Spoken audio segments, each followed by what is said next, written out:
Yep. Yep. All right. Do you need my name? Yes, please, if you could say it and spell it. Morteza Daneshdoost, M-O-R-T-E-Z-A D-A-N-E-S-H-D-O-O-S-T. And I'm a professor of electrical and computer engineering and the lead negotiator for the FA. Wonderful. Okay, we have an announcement to make today regarding 3 issues. Number 1, that there have been some rumors going around that the FA plans to picket the open house for prospective students that is happening this weekend. We want to reassure everyone that that is not our plan. In fact, we can tell you that we have been doing recruiting and talking to the parents and the students while we are picketing.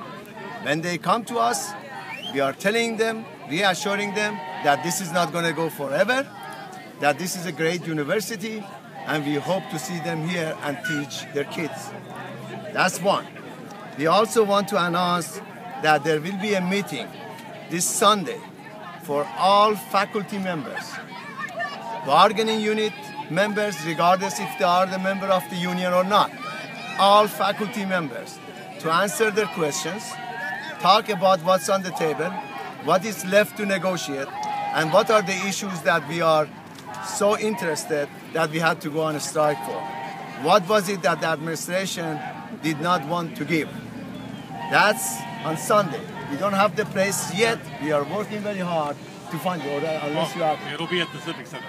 It will be on Civic Center. Starting at 5 o'clock. At 5 o'clock. You heard it from the president of the FA, and that must be the case. And in that meeting, it's open, as I mentioned, to all faculty, not only the members of the Faculty Association. Finally, there's something that I'm sure you hear it a lot, that what this strike has done in regard to the number of students and the effect on the number of classes. We are not going around to spy on our colleagues to see what they are doing. We haven't gone inside to check if they have gone to the class or if not.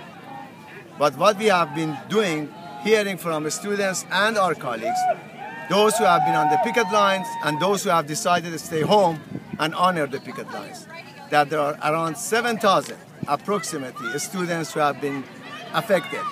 Let's make sure that that 7,000 is understood. Some of those students could have been in 2 different classes.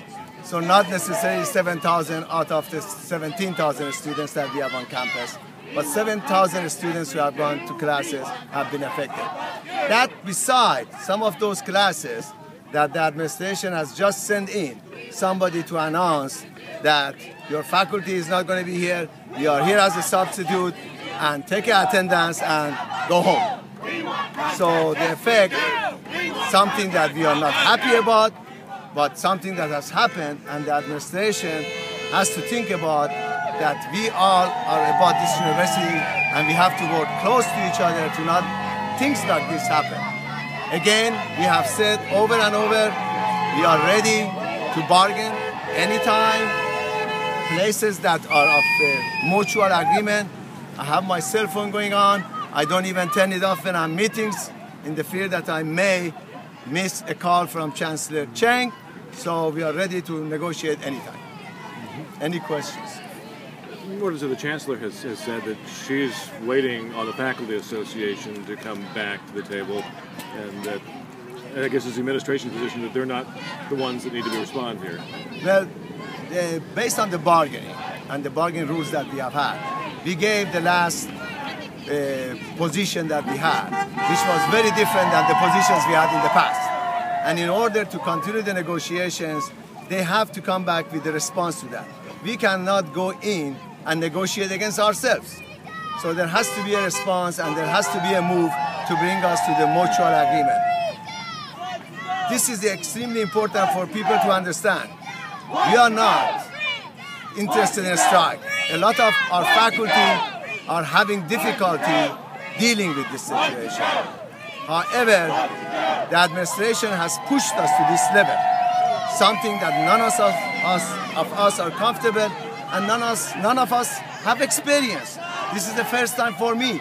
This is the first time for a lot of people. And in reality, there is amazing solidarity that I see from not only faculty, but all those students who are asking us to go back. So we are going to do our best to go back as soon as possible.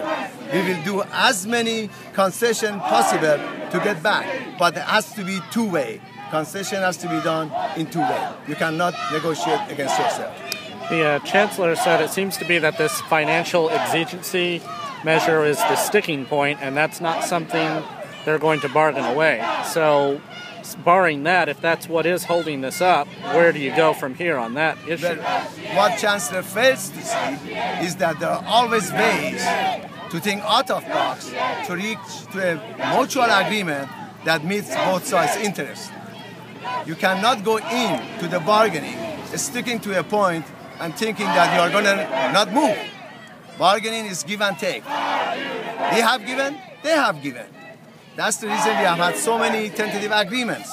However, when one side makes a decision that they are not going to move at all, that is not bargaining. That's the result of that kind of bargaining.